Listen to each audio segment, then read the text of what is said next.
Oi, oi, galerinha. Então, vamos retomar o que a gente viu já na parte 1 dessa aula, em que a gente definiu, né, que a gente estudaria as grandezas físicas e que elas se dividem em dois grupos.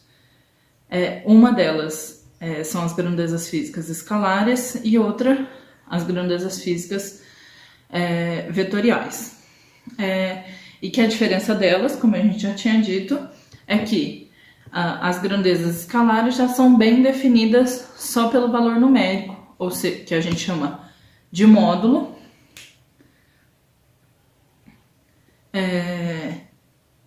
em que as representa. Então, elas ficam já bem definidas só por esse valor numérico. Em compensação, as grandezas vetoriais não ficam bem definidas se a gente só disser o módulo, a intensidade dessa grandeza. A gente precisa também dar outras duas características, que são a direção e o sentido. Tudo bem? Por que essa informação é relevante? Nada. Bom, no vestibular, eventualmente pode cair, né? Cálculos que envolvam grandezas vetoriais, bem como grandezas escalares, tudo bem? A gente vai conhecer muitas grandezas ao longo desse curso, mas é importante saber que as grandezas vetoriais não têm um cálculo tão simples quanto as grandezas escalares. As grandezas escalares, bom, se eu quiser saber quanta massa, que é uma grandeza escalar, dá quando eu somo duas massas, basta eu somar esses valores numéricos, por exemplo. Quanto pesa um estojo mais uma caneta, e aí basta eu somar a massa desses dois e eu continuo tendo a grandeza do estojo com a caneta somadas. No entanto, se eu quiser somar ou subtrair grandezas vetoriais, que não são massa, tempo, comprimento, energia, etc., que são grandezas como velocidade, aceleração, força, que a gente tinha dado o exemplo, a gente vai precisar de um cálculo um pouco mais elaborado, porque não basta somar o valor módulo delas. É necessário considerar a direção e o sentido em que essas grandezas estão sendo aplicadas. Tudo bem? Então, a primeira coisa elas se chamam grandezas vetoriais por um motivo, porque elas são representadas por um vetor. O que é um vetor? Os vetores são segmentos de retas orientados. Então, para representar uma grandeza como velocidade, força, eu vou usar uma setinha orientada e ela vai dizer a inclinação, né, a direção desse vetor, dessa grandeza, vai mostrar o sentido, que é para onde a grandeza está apontando, a setinha, e vai mostrar a intensidade conforme eu tiver uma reta mais ou menos comprida, tudo bem? Então, é com uma setinha que a gente representa as grandezas vetoriais. Essa setinha a gente denomina vetor, tudo bem? Então, vetores são setinhas que representam grandezas físicas, que têm intensidade, direção e sentido. Belezinha? Quando que eu considero que duas grandezas vetoriais são iguais? Quando que eu considero que dois vetores são iguais? Dois vetores só são iguais se eles tiverem a mesma direção, o mesmo sentido e o mesmo módulo. Então aqui eu desenhei dois vetores de mesmo comprimento, A e B. Eles têm o mesmo módulo. Eles têm a mesma direção porque eles são paralelos, né? Não há nenhuma inclinação de um em relação ao outro. Então, eles têm a mesma direção. E as setinhas apontam para o mesmo lado. Então, eles têm o mesmo sentido. Então, o vetor A e o vetor B são vetores iguais, idênticos, certo? No entanto, o que muda disso para o vetor C? O vetor C é uma setinha que também está paralela, ou seja, tem a mesma direção, tem o mesmo comprimento, mas não é igual. Por que ele não é igual? Porque mudou o sentido da flecha. Se mudou o sentido da flecha, já não é o mesmo vetor. Então, um vetor para ser igual ao outro, ou uma grandeza vetorial para ser igual a outra, ela precisa ter a mesma direção, o mesmo sentido e o mesmo módulo. Tudo bem, galerinha? Então, beleza. Enfim, o que a gente sabe até agora? A gente sabe que as grandezas escalares são diferentes das grandezas vetoriais. As grandezas escalares não precisam de direção e sentido para serem representadas, as grandezas vetoriais precisam. Beleza, mas o que isso muda? Muda que no cálculo com as grandezas vetoriais, além de considerar o que a gente já considerava nas grandezas normais, a gente vai também precisar considerar a direção e o sentido. Ou seja, na soma ou subtração de vetores, vai ser necessário fazer uma continha com base na geometria desses vetores e não só no seu valor numérico. Então, vamos usar para ilustrar a soma de vetores um vetor deslocamento. Então, vamos supor que uma pessoa saiu do ponto A, que está aqui, caminhou através do vetor A para o ponto B, depois caminhou do ponto B para o ponto C e do ponto C para o ponto D. E eu quero saber qual foi o vetor deslocamento dessa pessoa, ou seja, quanto que ela se deslocou. Deslocamento é diferente de comprimento. Comprimento é uma grandeza escalar. Deslocamento é uma grandeza vetorial. Deslocamento é quanto ela percorreu para ir de A a D, o quanto ela se deslocou, o quanto ela mudou de lugar. Essa grandeza é vetorial, certo? Então, vamos admitir que o módulo de cada um desses vetores sejam esses números aqui. O A representa um vetor de 9 km, o B representa um vetor de 8 km e o C um vetor de 3 km. Tudo bem? Está em escala aqui. Eu desenhei A com 9, B com 8 e C com 3 centímetros.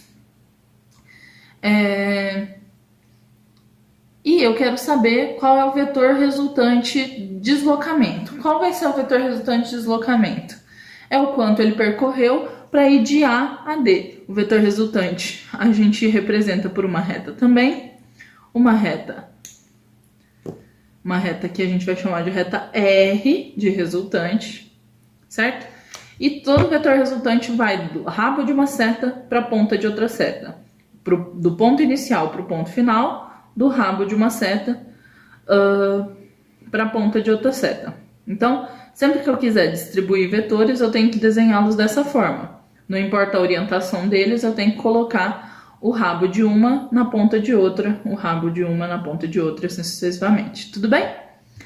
E então, o vetor resultante vai ser esse vetor R,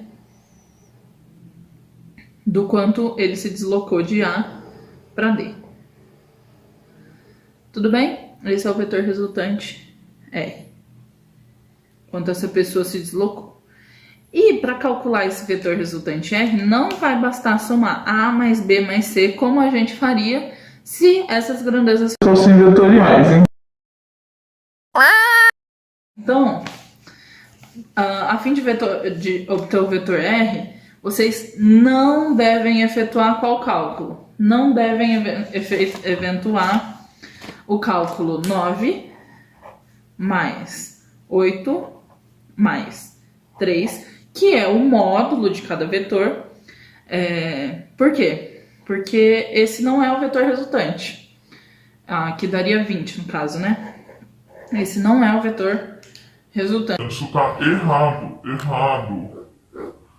O vetor resultante não vale 20 centímetros. Se a gente medir com a régua, uma vez que está em escala, a gente vai ver que ele passa longe de 20 centímetros. Aqui está dando alguma coisa próximo de 10 centímetros na minha régua. Então, como que a gente vai fazer essa conta? Bom, vamos ver. O que a gente precisa fazer é usar a geometria, tudo bem? Se vocês notarem, eu posso escrever aqui, ó. Se vocês notarem, esse comprimento aqui é equivalente ao comprimento de B. Todo mundo concorda? esse comprimento aqui é igual a esse comprimento aqui. Então, eu vou chamar esse comprimento de B. Para que eu possa achar uma relação geométrica que me faça chegar no resultado real do vetor resultante R, tudo bem? E esse comprimento aqui vale o vetor A menos o comprimento do vetor A, que é 9, menos o comprimento do vetor C, tudo bem? Então, B, que é igual a 8, e aqui vale A menos C, em termos de comprimento, que é 9 menos 3, que é 6. Tudo bem? Então, a gente chegou numa configuração mais ou menos assim, ó, de um triângulo,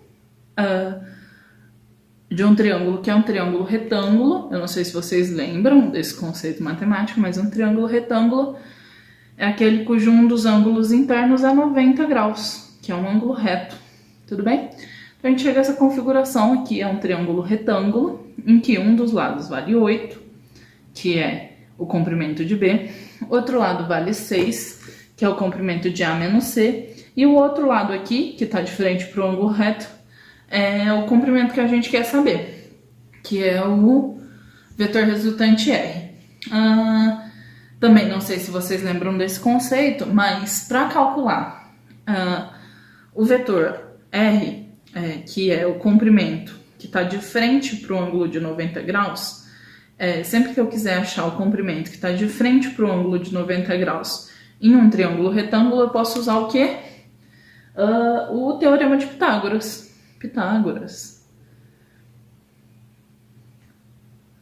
Que vem lá da geometria plana.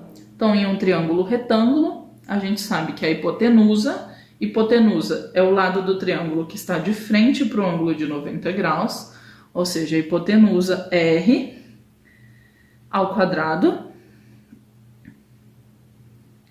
é igual à soma dos outros lados, que a gente chama de cateto, ambos ao quadrado também. Então, vai ser igual a B ao quadrado mais A menos C, que é o outro lado, também ao quadrado.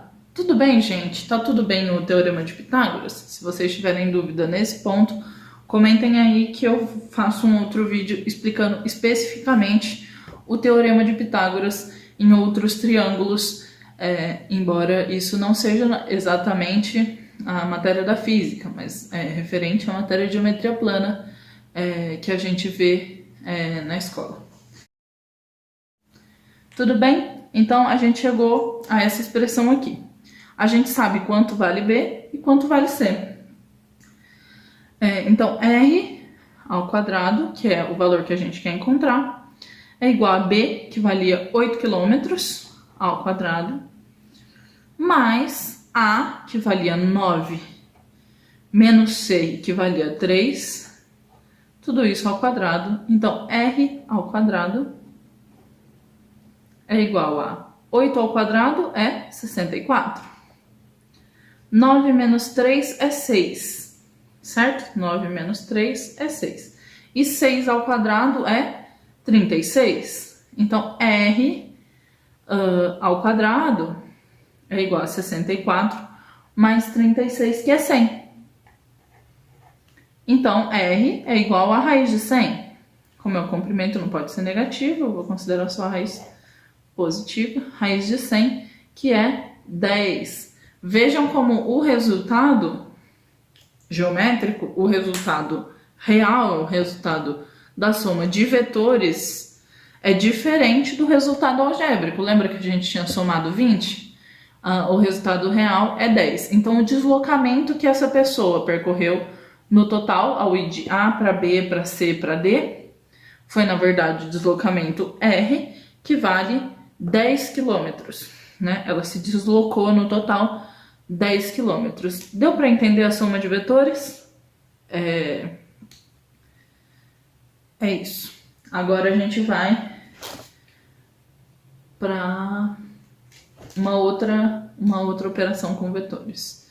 Se não deu para entender por causa da geometria, comentem. Se não deu para entender por outro motivo, comentem também. A gente pode fazer um adendo para essa aula, tudo bem? Por fim, resumindo o que a gente fez aqui nessa soma vetorial.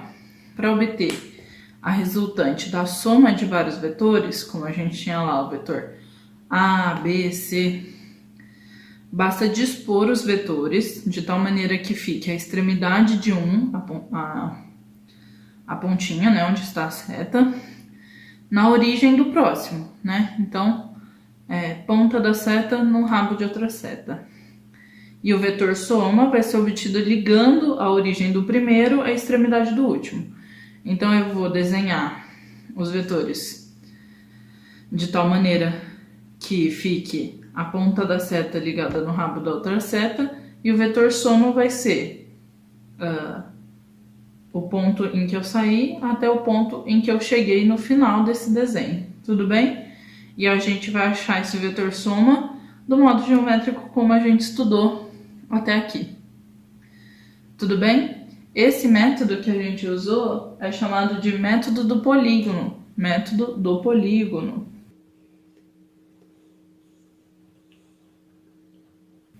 para a soma de vetores, porque ele consiste basicamente em a gente desenhar um polígono, né? A gente já aprendeu então como se somam vetores, mas e se eu quisesse fazer uma outra operação? Se eu quisesse subtrair dois vetores, o que eu teria que fazer? Então aqui a gente começa com um problema ilustrando essa situação. Então aqui no problema a gente tem, suponha que a gente tem os seguintes vetores: o vetor A, o vetor B e o vetor C, né? Dois na horizontal e um na vertical. E queremos obter um vetor resultante tal que o vetor resultante seja a soma do vetor A mais o vetor B menos o vetor C. Como que a gente faz para fazer essa operação aqui, ó? Menos o vetor C. A gente ainda vai seguir a mesma regra que a gente estava seguindo, que é a regra do polígono. O que a gente tinha que fazer quando a gente tinha alguns vetores? A gente tinha que desenhar eles distribuídos de tal maneira que ficasse a ponta de uma seta no rabo de outra seta, certo? Então, como o A e o B vão ser somados, primeiro eu vou desenhar assim. Vetor A aqui, A, ligado no rabinho do vetor B. No rabinho do vetor B, né? Se eu quisesse a resultante de A mais B, seria então assim que eu teria que fazer. Mas eu ainda quero subtrair o vetor C. Como que eu subtraio o vetor C? O vetor C, ele está apontando aqui para o meu lado direito, certo? Quando eu quero subtrair o vetor C, é a mesma coisa de eu somar o vetor menos C. E como que eu desenho o vetor menos C? Se C está desenhado para a direita, o vetor menos C nada mais é do que um vetor idêntico ao C, só que desenhado no sentido oposto. O vetor menos C é o vetor C idêntico, só que desenhado para a esquerda. Todo mundo entendeu isso daqui, ó? Então, A mais B menos C é a mesma coisa de A mais B mais o menos C. E o menos C é o vetor que a gente já conhece, C, virado para o outro sentido. Tudo bem? Os vetores C e menos C, vocês têm que notar que eles têm o mesmo módulo, o mesmo tamanho, têm a mesma direção, porque eles são paralelos, mas eles têm sentidos opostos, ou seja, flechas para os lados contrários, tudo bem? Então agora que eu tenho o vetor menos C, basta eu somar ele aqui, ou seja, desenhar a ponta dele, o rabo dele na ponta de outra seta, né? Então desenhei aqui o vetor C, ou melhor, o vetor menos C, me perdoe. E aí, como que eu faço o vetor resultante? O vetor resultante é sempre o ponto em que eu saí até o ponto em que eu cheguei, não é isso? Então, o vetor resultante nada mais é do que A mais B menos C, é esse daqui. O ponto em que eu saí até o ponto em que eu cheguei. R resultante, é esse aí. Tudo bem? E aí, como que a gente acharia esse valor? fazendo exatamente o que a gente fez na soma, achando uma relação geométrica aqui em que surgisse um triângulo retângulo, que permitisse a gente aplicar Pitágoras e encontrar o vetor R. Se vocês não estão entendendo o que eu estou falando aqui, revejam a parte de soma de vetores, tudo bem? É isso, então a regra do polígono segue valendo para a subtração de vetores. A única diferença é que a gente vai somar o vetor no sentido contrário quando eu estiver subtraindo. Eu preciso desenhar a seta para o lado contrário. Tudo bem, galerinha? Então a gente aprendeu a somar e subtrair vetores pela regra do polígono. Para terminar, a gente vai conhecer um outro método para somar vetores. Na verdade, para somar apenas 2 vetores. Então, o método que a gente conheceu, a gente dispõe os vetores de uma determinada maneira. Mas, existe um método para calcular a resultante da soma de 2 vetores, cujas origens sejam coincidentes, igual a que eu desenhei aqui, ó. A origem entre A e B é a mesma. Então, se eu tiver essa situação específica, em que a origem de 2 vetores é coincidente, isso vai ser comum nos nossos problemas, a gente vai ver. Existe uma outra forma de somá-los. O que eu tenho que fazer? Eu tenho que desenhar a partir desses vetores um paralelogramo. O que é um paralelogramo? É um polígono cujos lados são paralelos 2 a 2. Então, eu vou desenhar uma reta paralela, a B, que coincida aqui com o finalzinho do vetor A, e uma reta paralela a A, que coincida com o finalzinho do vetor B. Tudo bem? Então, eu vou ter 2 retas paralelas aqui. Beleza, desenhei um paralelogramo a partir dos vetores A e B que eu já tinha. E aí, o que eu faço com isso? Eu sei que existe uma regra que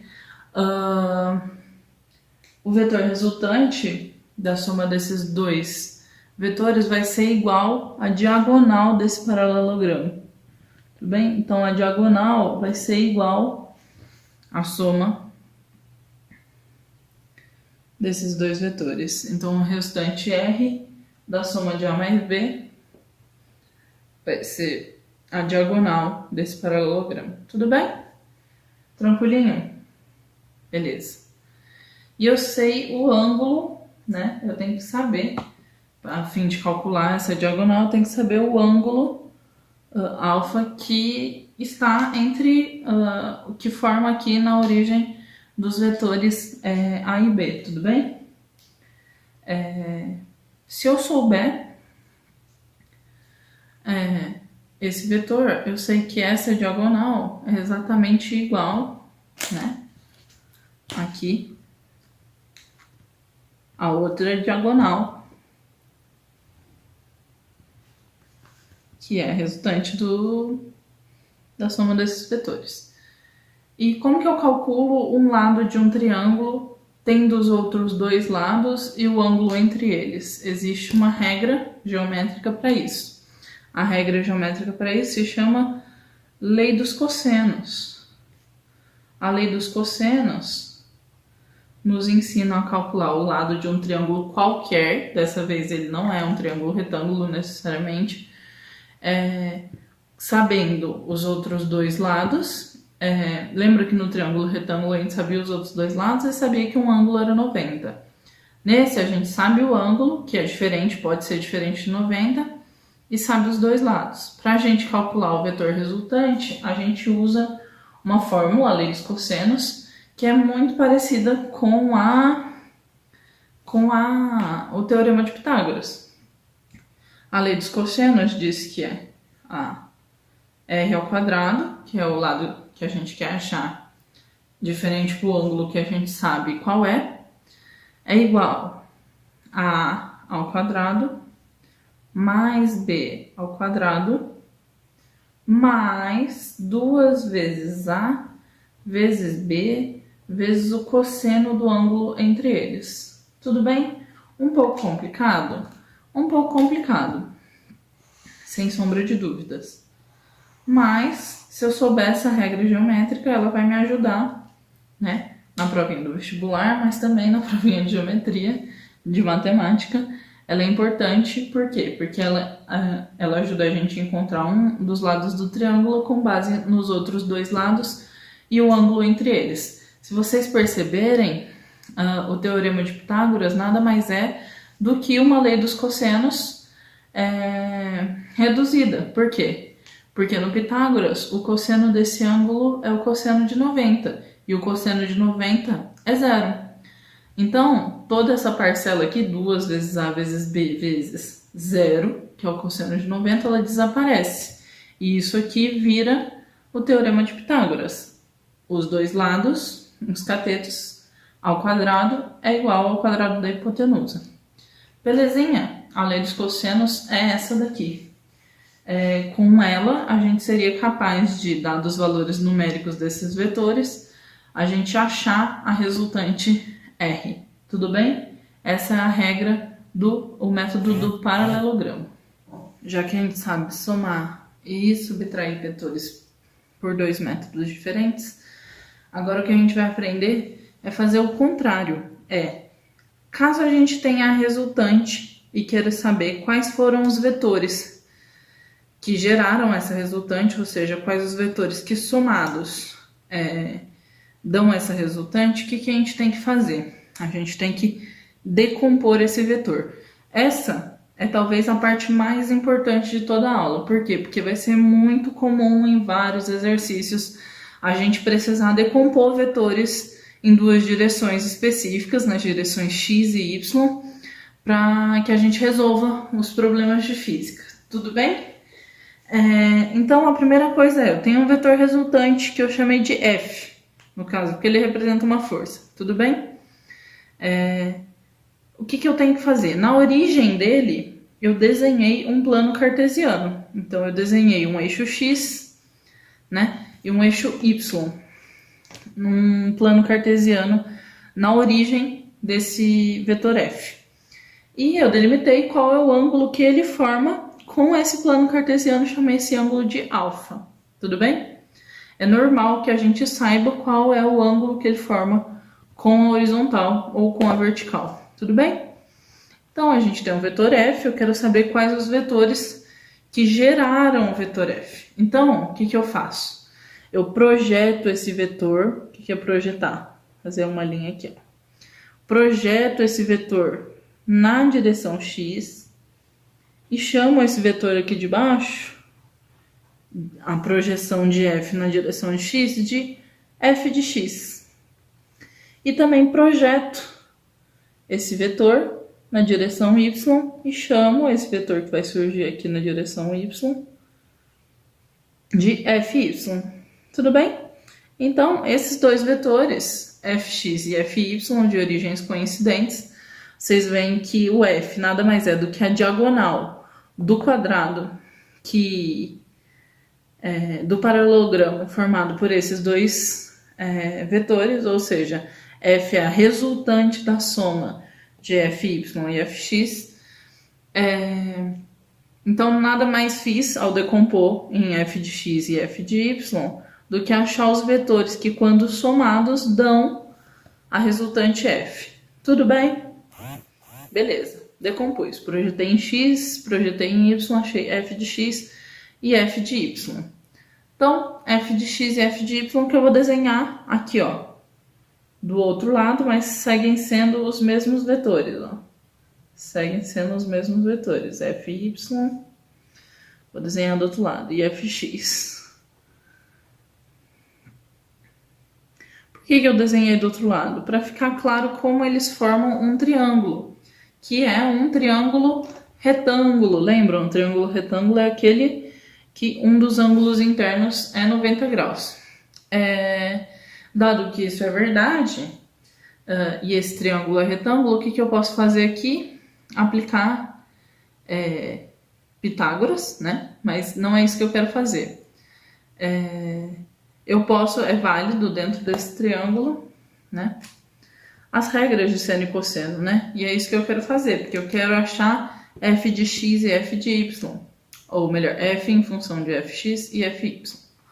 Tudo bem? Vocês lembram da definição de seno e cosseno? Se não lembram, não tem problema. Num triângulo retângulo, que eu vou desenhar aqui, qualquer,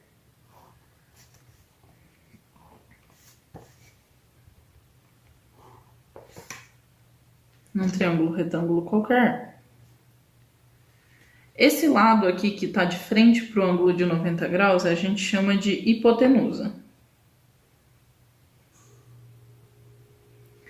E os outros dois, a gente chama de cateto, de catetos, né? Mais especificamente, se eu tenho um ângulo que eu estou avaliando em específico, o lado que tiver oposto a esse ângulo é o cateto oposto.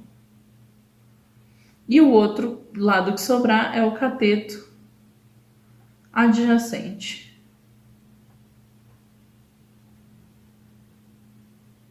Tudo bem? Então, num triângulo retângulo qualquer, eu tenho a hipotenusa, o cateto oposto ao quê? Ao ângulo que eu estou avaliando, e o cateto adjacente, que é o lado que restar. Tudo bem? E a definição de seno e cosseno de um ângulo nada mais é do que seno do ângulo alfa, que é o ângulo que eu estou avaliando, é igual ao cateto oposto dividido pela hipotenusa. E o cosseno de alfa nada mais é do que o cateto adjacente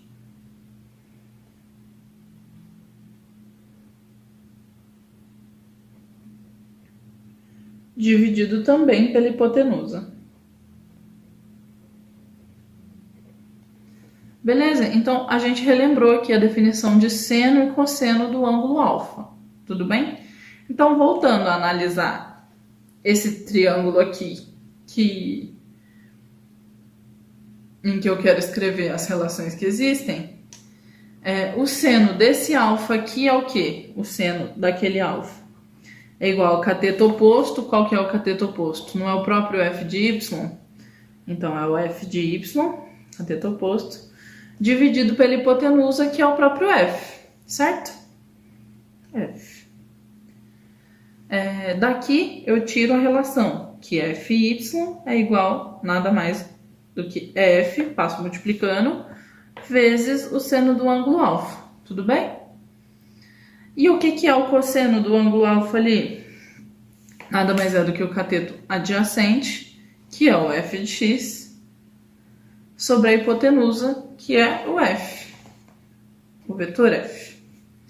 Então, eu chego à conclusão de que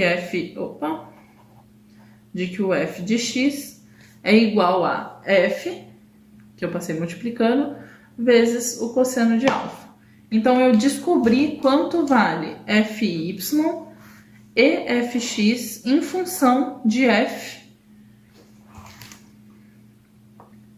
Em função de f, ou seja, eu decompus o vetor f. Tudo bem? Agora eu sei quanto vale fx e fy.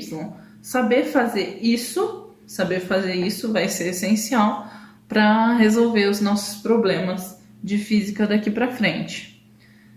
Como que a gente costuma memorizar isso? Porque isso aqui vai ser recorrente, muito comum.